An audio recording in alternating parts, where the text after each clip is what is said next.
Assalamualaikum warahmatullahi wabarakatuh. Selamat pagi, siang, sore, maupun malam. Izinkan kami dari kelompok 6 penambangan data kelas A tahun 2025 untuk menyajikan video tutorial terkait proses mining menggunakan Disco. Sebelumnya, perkenalkan saya Sausan Berliana Ariski dengan NIM 240601221300092. Jadi di video kali ini kita akan belajar bagaimana menganalisis proses bisnis secara nyata dengan data event log yang kita miliki. Nah, adapun tujuan dari video tutorial kali ini adalah memahami fase-fase dalam menganalisis proses mining. Lalu kita juga bisa memulai dan juga bereksperimen dengan data yang kita miliki. Oke, untuk garis besarnya sendiri, video tutorial ini ada 4 bagian. Yang pertama itu example skenario, jadi kita memaparkan skenario apa yang akan kita gunakan dalam uh, video tutorial kali ini. Nah, untuk skenario yang kita gunakan itu nanti pakai proses pembelian atau purchasing proses. Lalu yang kedua ada roadmap atau fase-fase utama apa saja yang ada dalam proses mining itu sendiri. Lalu yang ketiga ada hands-on session. Nah, itu praktik secara langsung menggunakan Disco. Dan yang keempat ada take away points atau poin-poin apa saja yang mungkin bisa kita ambil dari demonstrasi yang telah kita lakukan. Nah, untuk yang bagian pertama ini ada example skenario. Seperti yang saya paparkan sebelumnya, itu kita pakai proses pembelian atau purchasing process. Nah, di sini kita dapat data dari sistem ERP dengan 5 aktor yang berperan. Nah, di sini itu dalam proses pembelian kita bayangkan saja ada seorang requester. Requester ini kalau di organisasi dia itu sebagai pegawai. Nah, pegawai ini itu ingin mengajukan suatu pembelian produk atau misalnya kita bayangkan sebagai pembelian komputer. Nah, waktu dia ingin mengajukan pembelian itu dia mengajuin ke manajer. Nah, si manajer ini berperan sebagai memberikan persetujuan. Dia ingin menolak atau menyetujui dari ajuan pembelian si pegawai ini. Apabila disetujui, maka proses diteruskan ke departemen pembelian atau purchasing agent untuk si purchasing agent ini memilih supplier mana yang terbaik untuk mendapatkan komputer tadi. Nah, apabila sudah dipilih nih suppliernya ini yang terbaik, nah supplier ini itu nanti mengirimkan barang dan diterima oleh si Departemen Keuangan atau Financial Manager untuk nantinya si Departemen Keuangan ini mengeluarkan faktur dari pembelian itu sendiri. Jadi seperti itu proses utamanya dari purchasing proses ini. Nah, dari proses-proses yang kita lewatin tadi itu, mungkin ada beberapa masalah yang mungkin ingin kita analisis seperti itu. Nah, di poin pertama itu ada terkait inefficient operations atau masalah efisiensi. Jadi, apakah di proses-proses tadi itu ada langkah yang ingin dipersingkat atau ingin dihilangkan supaya lebih efisien? Lalu yang kedua itu terkait dengan kepatuhan. Jadi, proses tadi itu apakah sudah sesuai dengan SOP atau prosedur pembelian? Lalu yang ketiga itu terkait durasi ya. Jadi waktu, apakah waktunya itu sudah tepat waktu atau justru malah melebihi target kerja. Nah, waktu melebihi target kerja itu kan menjadi suatu masalah ya. Apakah ada suatu hambatan yang mungkin kita sebut sebagai bottlenecks atau apabila terlalu cepat itu mungkin juga ada suatu yang bisa kita analisis seperti itu. Nah, tujuan analisisnya itu yang pertama memahami proses-proses tersebut itu secara detail. Lalu yang kedua ada mengecek apakah terjadi penyimpangan dari pedoman pembelian tadi. Lalu yang ketiga mengontrol targetnya. Jadi apakah sesuai dengan target atau melebihi atau malah lebih cepat. Semisal targetnya 21 hari seperti itu. Oke, masuk ke outline yang kedua yaitu masuk ke roadmap. Nah, di roadmap ini tuh ada 4 fase utama dalam proses mining. Yang pertama itu questions terkait dengan scope atau ruang lingkup, lalu ada data extraction, lalu ada data analysis, dan juga presentation. Oke, masuk ke fase pertama itu questions. Jadi di questions ini menjawab pertanyaan tentang apakah bagaimana proses ini sebenarnya terjadi. Lalu yang kedua, apakah terjadi penyimpangan dari proses yang seharusnya terjadi atau standar prosesnya itu seperti ini. Nah, itu apakah ada penyimpangan? Lalu yang ketiga, ada bagaimana kita mencapai target itu, apakah sudah tercapai atau belum. Lalu yang kedua itu data extraction. Jadi di data extraction itu, bagaimana kita mendapatkan data yang ingin kita analisis.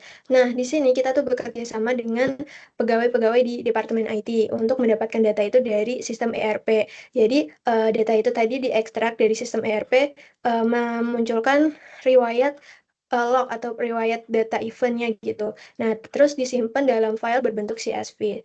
Oke, lalu setelah mendapatkan file dalam bentuk CSV itu, nah, proses utamanya adalah di data analisis ini. Oke, di data analisis itu kita menganalisis bagaimana proses itu terjadi atau namanya proses mining ya. Di menggunakan mungkin ada software lain, tapi di sini fokusnya ke Disco. Jadi di Disco ini sangat membantu kita untuk menganalisis dari proses-proses yang terjadi. Nah, ini focus of today's sessions itu ada di data analisis yang nantinya akan dijelaskan oleh teman-teman saya.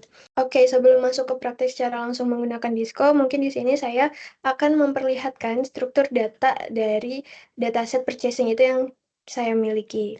Oke, di sini ada inspect data. Mungkin kita open dulu file CSV-nya. Nah, di sini tuh sudah saya buka file purchasing-nya itu. Dia terdiri dari beberapa baris, sangat banyak sekali barisnya. Mungkin ada sekitar 9.000 baris, seperti itu. Dan dia terdiri dari 6 kolom, di mana di setiap baris ini itu mewakili satu event atau satu aktivitas.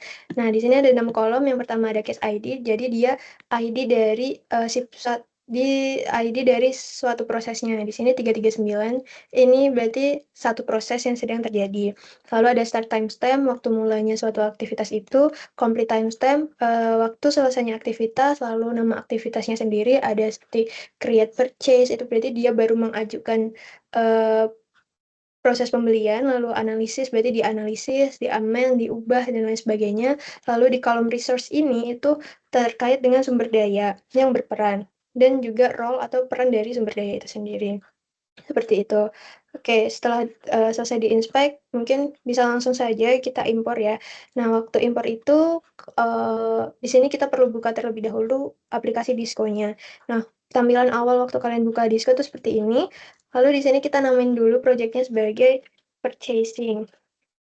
Nah, setelah dinamain, di sini langsung saja kita load data yang kita miliki. Di sini klik saja yang open file di load your own data ini.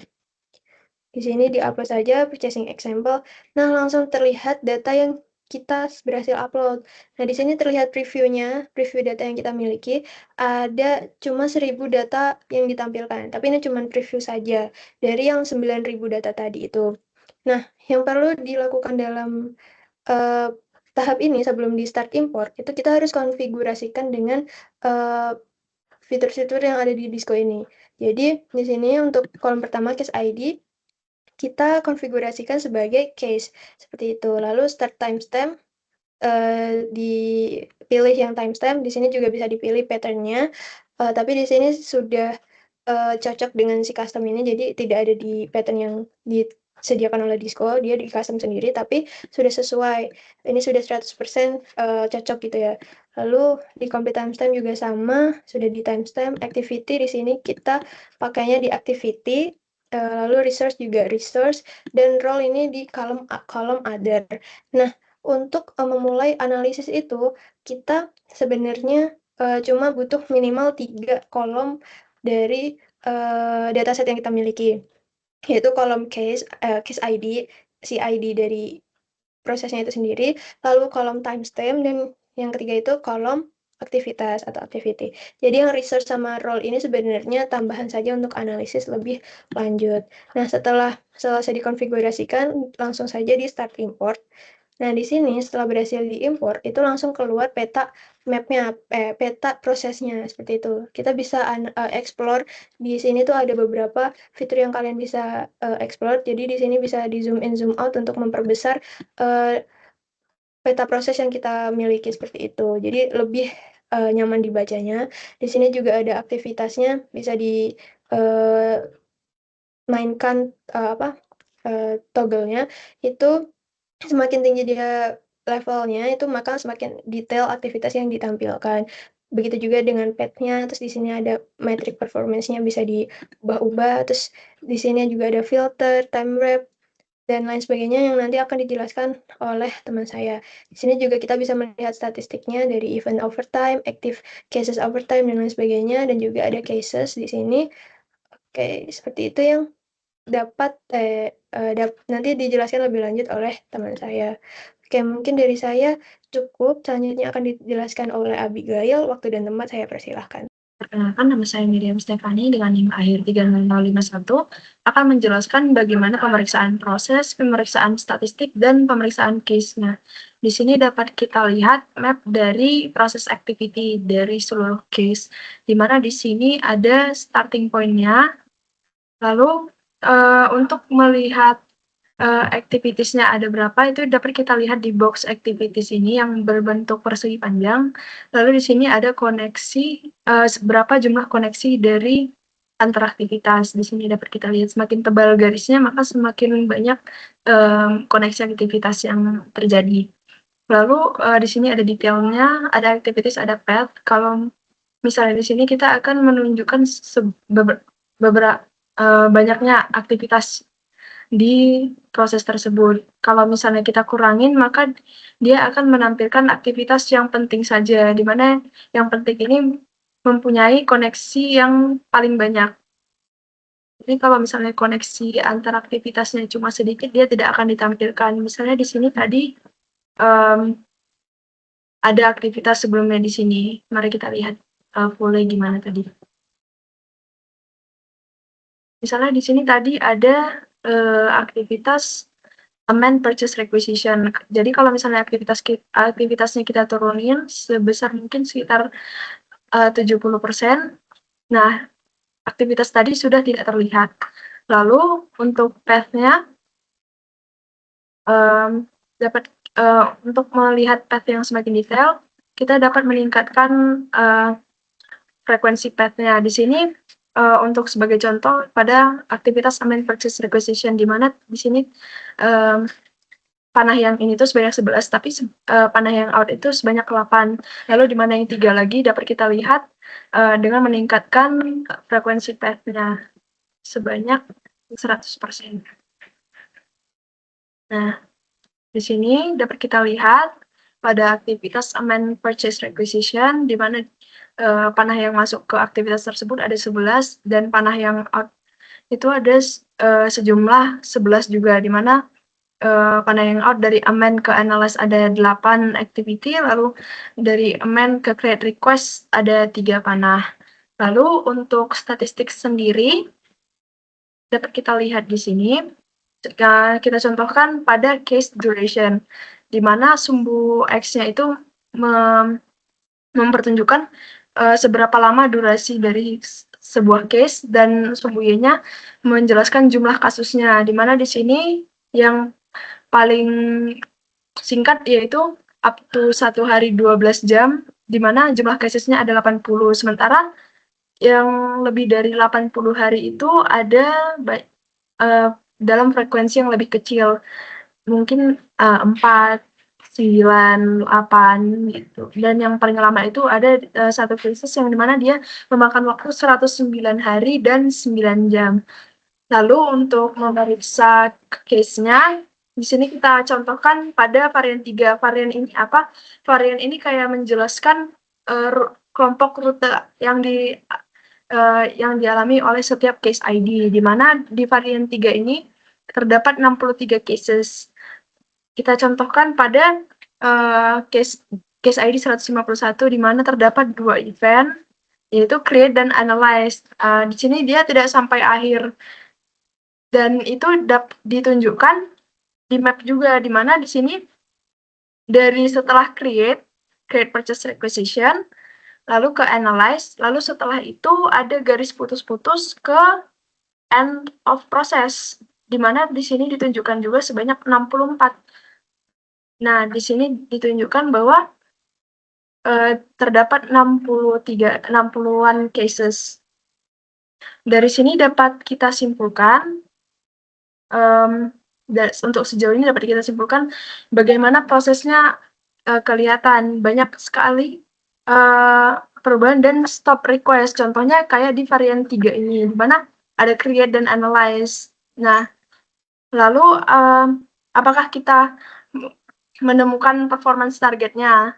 Tidak semua, di mana di sini dapat kita lihat di statistiknya, masih banyak sekali case yang memakan waktu lebih dari 21 hari. Kemudian selanjutnya akan dijelaskan oleh teman saya. Selanjutnya saya akan mempresentasikan bagian step 7 dan step 8, di mana step 7 itu adalah visualize bottleneck, di mana tujuan dari step ke-7 itu adalah menemukan di bagian mana proses mengalami keterlambatan atau bottleneck dan beberapa waktu yang terbuang. Nah, langkah-langkah utama yang kita lakukan itu adalah kita menampilkan 15%. 15%-nya kita adalah filter. Setelah itu kita langsung add filternya.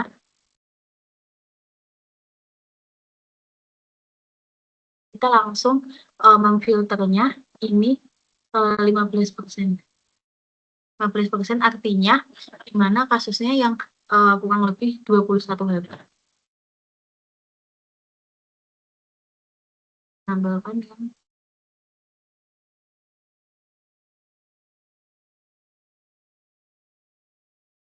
yang 21 hari. Nah, setelah mana ini 15% kasusnya bisa terlihat. Nah, setelah itu kita langsung saja apply filter. Nah, di sini kita bisa melihat fokus yang melampaui target waktu. Nah, kita langsung bisa melihatnya, frekuensi view-nya menunjukkan seberapa sering aktivitas ini dilakukan. Seperti pada di atas ini terlihat aktivitas amend request for quotation request ini berulang sebanyak 3 kali per kasus atau yang dimana disebut rework loop, menunjukkan bahwa keterlambatan ini terjadi karena ada proses perbaikan yang berulang. Kita beralih ke performance view-nya. Kita lihat di bagian sini performance view-nya itu kita tadi awalnya mengganti dari frekuensi terus menuju performance-nya. Ini untuk melihat durasi waktu. Kita menggunakan min duration, di mana untuk min duration ini menganalisis rata-rata waktu eksekusi dan waktu tunggu antara suatu aktivitas. Nah, dengan analisis min duration ini, aktivitas analysis request for question request ini kita membutuhkan waktu yaitu 23 menit. Tapi diikuti waktu tunggunya itu adalah 14,9 hari. Jalur ke work loop-nya memakan waktu lebih dari 14 hari. Nah, menunjukkan waktu tunggu yang sebagai penyebab utama keterlambatan. Nah, temuan utama pada step 7 yang pertama itu adalah 15% kasusnya lambat, rata-rata 3 kali per kasus. Untuk kesimpulannya yang saya ambil dari step ke-7 ini, keterlambatan itu bukan disebabkan oleh pelaksanaan aktivitas, tapi oleh waktu tunggu yang panjang antar aktivitas. Aktivitas analysis work quotation requester ini memiliki menjadi titik bottleneck-nya, di mana perbaikan alur proses dan efisiensi koordinasi untuk mengurangi durasi keseluruhan. Untuk di bagian step ke-8 itu adalah menampilkan pergerakan kasus secara nyata dengan menggunakan real simulation. Kita melihat bagaimana proses itu berjalan, menemukan titik, penumpukan bottleneck itu terjadi pada hal yang mana, memahami aliran aktivitas secara visualnya. Kita bisa saja mulai animasinya ini kita ubah menjadi frekuensi. Langsung saja kita animation di sini. Kita play saja. Nah, kita agak dicepatkan untuk proses. Nah, ini. Nah, titik ini bergerak mengikuti jalur proses. Penumpukan titik ini akan terjadi yang namanya disebut dengan bottleneck. Jalur yang dilalui ini akan menjadi tebal apabila menandakan proses flow-nya. Di mana, nah mungkin kita skip saja langsung dari sini. Nah, kita bisa melihat banyak kasus menumpuk itu ada di analysis request for question seperti hal ini, di mana ini ada garisnya semakin menebal seperti ini. Nah, kita bisa melihat garisnya semakin menebal. Nah, temuan yang bisa kita lihat dari sini itu bottleneck itu terjadi pada aktivitas analysis request for quotation. Ini menjadi titik kemacetan utama. Nah, terdapat perulangan juga pada proses yang yang seperti yang ini.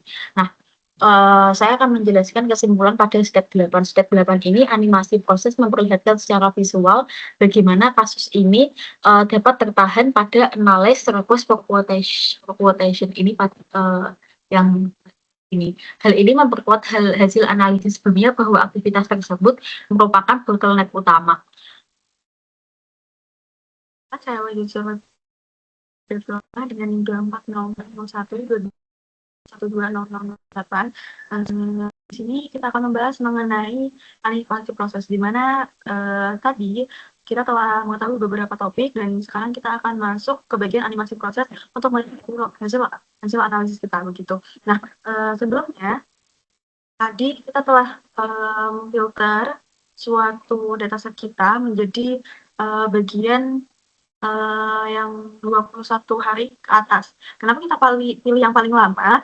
Karena di sini kita tahu bahwa kita akan menganalisis di mana letak bottleneck. Apakah ada bottleneck-nya atau tidak. Nah, untuk mengetahui ada bottleneck atau tidak, kita harus mengetahui bagaimana ada di mana sih ada bagian yang paling lama. Nah, tentunya semakin ada bottleneck, maka satu case itu terjadinya akan lama.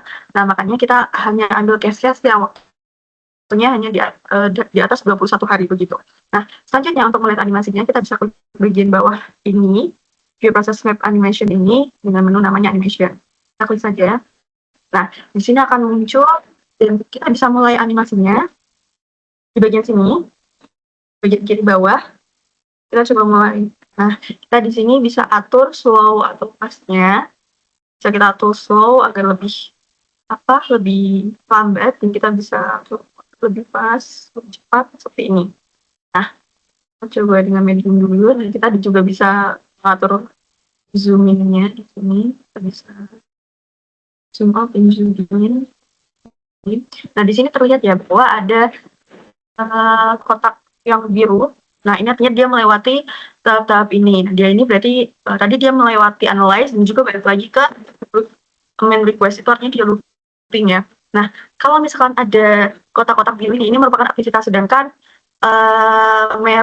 garis merah ini atau garis merah yang juga ada lingkaran kuning ini merupakan satu case. Nah, uniknya di sini di Disco ini dia mengurutkan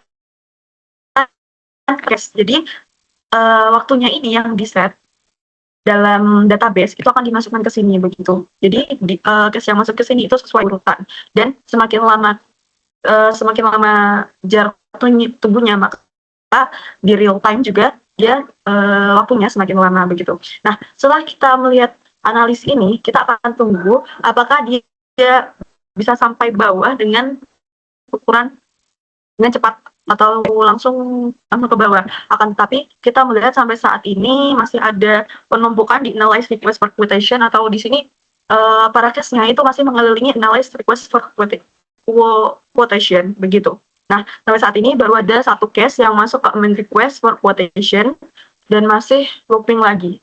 Nah, coba kita lebih cepatkan agar kita mengetahui di manakah letak bottleneck yang ada.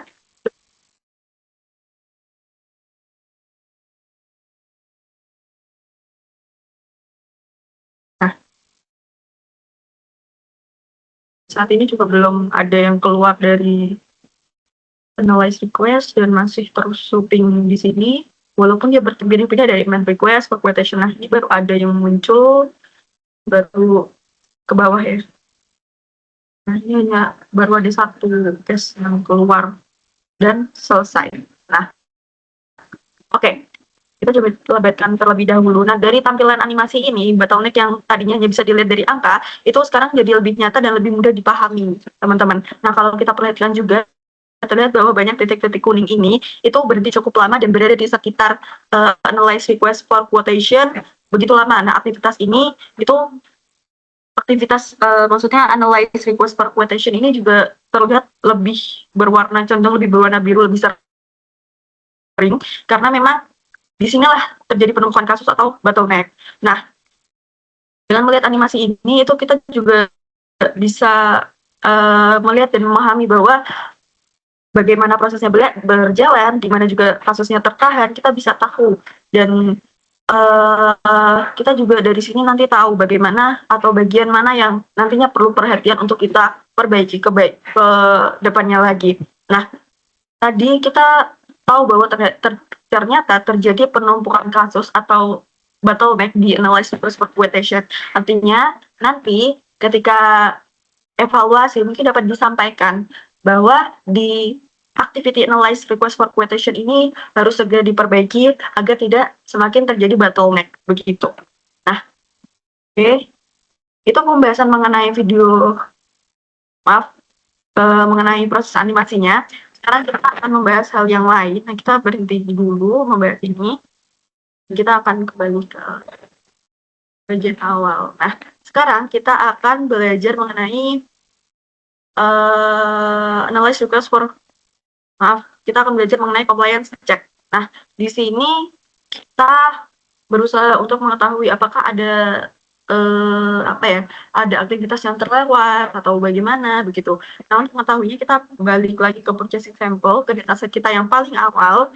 Nah, kita lihat dari awal hingga akhir, dari mulai start sampai akhir, kita coba zoom agar kita tahu panah-panahnya, agar kita tahu juga di mana arahnya dan apakah ada suatu aktivitas yang terlewat begitu. Nah, terlihat dari awal ini aman, masih satu jalur.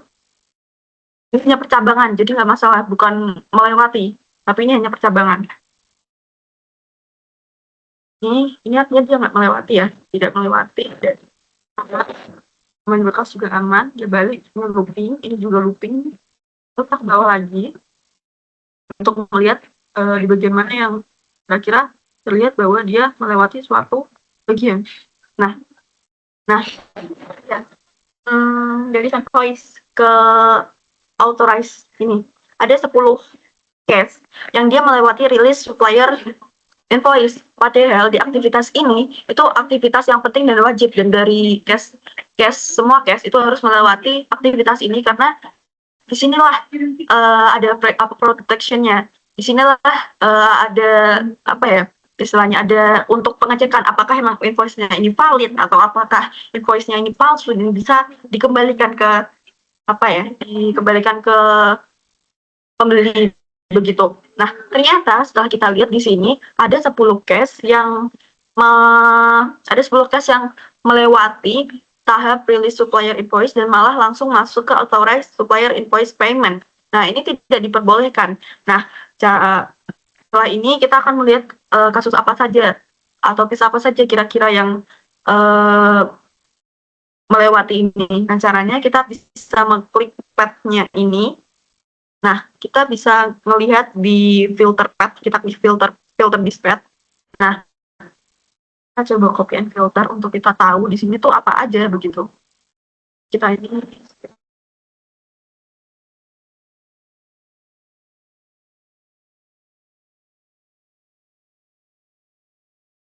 karena untuk melihat apakah ada memang aktivitas yang di skip atau tidak. Kita lihat. Nah, ini merupakan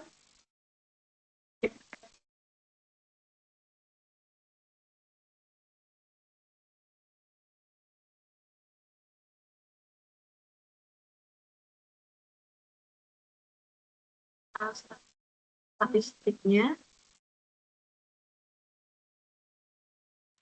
Kita lihat statistiknya di sini.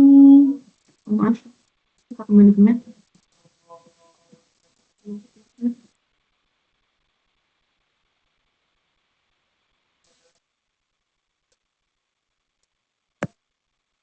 Nah, kita lihat di case ternyata, maaf ya. Kita lihat di case di 812, di 16 pernah, ternyata ini ada 10 lebih case yang melewati. Jadi ada ini.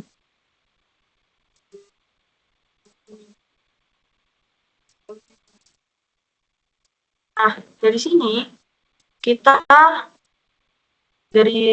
bisa tahu bahwa ada 10 kasus yang melewati ini. Nah, akhirnya ada 2 kemungkinan, kita bisa menyimpulkan bahwa ada 2 kemungkinan kenapa ini bisa terjadi. Yang pertama, ada alasan yang sah, misalkan ya ada situasi darurat yang memang membuat langkah ini harus dilewati untuk sementara. Tapi Sebaliknya, ada juga yang alasan bahwa ini menunjukkan ketidaksesuaian proses yang perlu diperbaiki. Nah, kalau misalkan emang ternyata langkah ini itu tidak boleh dilewati, maka kita bisa mengambil tindakan, yaitu dengan memberikan pelatihan, misalkan training kepada staf yang terlibat agar memberitahu bahwa intinya proses ini tidak boleh terlewati dan harus dilakukan untuk tetap menjaga kebenaran suatu suatu ini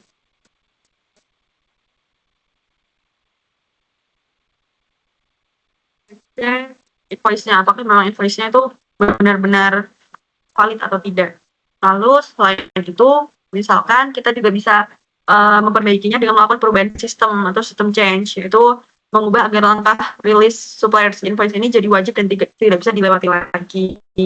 Nah, akhirnya dari proses-proses yang tadi, kita tahu bagaimana proses sebenarnya berjalan. Kita juga tahu apakah kita sudah mencapai target kinerja dan apakah ada penyimpangan dari proses yang seharusnya. Ini merupakan salah satu penyimpangan dari proses yang seharusnya. Nah, kita tadi juga sudah tahu bagaimana proses sebenarnya dan perlu update pedoman pembelian, dan kita juga telah menemukan bottleneck besar di aktivitas analyze request for quotation. Akhirnya kita juga menemukan penyimpangan proses atau compliance issue yang membutuhkan pelatihan atau perubahan sistem agar tidak terjadi desain invoice tadi ya, langsung ke authorize, tidak melewati release supplier invoice. Nah, demikian analisis kita di Disco tidak hanya berhenti pada menemukan masalah, tapi juga memberikan arah bagaimana penyelesaian masalah ini, begitu. Perkenalkan, nama saya Rona Relita Najma dengan NIM 2406 0174 0124. Jadi di sini saya akan menjelaskan tahap terakhir, yaitu organizational view. Nah, pada langkah ini kita memahami bagaimana proses ini bekerja dari sudut pandang lain, yaitu sudut pandang organisasi. Jadi, langkah pertama yaitu kita klik show project. Kemudian akan muncul tampilan seperti pada layar, kemudian kita pilih remote. Nah, kemudian akan muncul tampilan kembali ke layar import. Kemudian kita ubah konfigurasi pada tabel activity, kita ubah konfigurasinya menjadi order, kemudian kita pilih kolom role, kita ubah konfigurasinya menjadi activity. Nah, kemudian kita start import. Nah, maka set data kita akan diimport dari perspektif yang berbeda. Pada proses map, kita sekarang tidak lagi melihat urutan aktivitas yang ditampilkan, melainkan serah terima pekerjaan antar berbagai fungsi atau departemen di organisasi kita. Kemudian ini kita bisa menampilkan pada menu performance, kemudian juga bisa menampilkan pin duration-nya. Nah, dari demonstrasi yang telah kami lakukan, kita dapat mempelajari beberapa hal. Yang pertama seperti ternyata proses yang sebenarnya itu sering jauh lebih kompleks dari yang kita bayangkan. Misalnya proses pemilihan saja bisa memiliki hingga 98 varian. Hal ini menunjukkan bahwa analisis proses manual seringkali hanya menampilkan alur utama saja dan tidak mampu menggambarkan semua pengecualian. Dengan proses mining ini, kita bisa melihat gambaran yang lebih lengkap dan detail dari seluruh variasi proses yang terjadi. Kemudian yang kedua ini tidak ada satu model proses yang benar atau paling tepat. Sebuah proses dapat dilihat dari berbagai sudut pandang dan tingkat detail, tergantung pada pertanyaan atau tujuan analisis kita. Jadi dalam analisis proses mining, kita sering membuat beberapa tampilan berbeda untuk mengeksplorasi berbagai aspek dari proses tersebut. Kemudian yang ketiga, proses mining bukanlah kegiatan sekali jalan. Nah, setelah data diimpor, itu baru merupakan titik awal untuk melakukan analisis. Kita bisa terus mengeksplorasi proses dengan mengatur berbagai filter untuk menjawab pertanyaan tertentu. Nah, proses ini bersifat interaktif. dan membutuhkan analisis yang berpengalaman serta memahami konsep bisnis agar dapat menginterpretasikan hasilnya dengan tepat. Oke, mungkin sekian dari kelompok kami, kurang lebihnya mohon maaf. Terima kasih.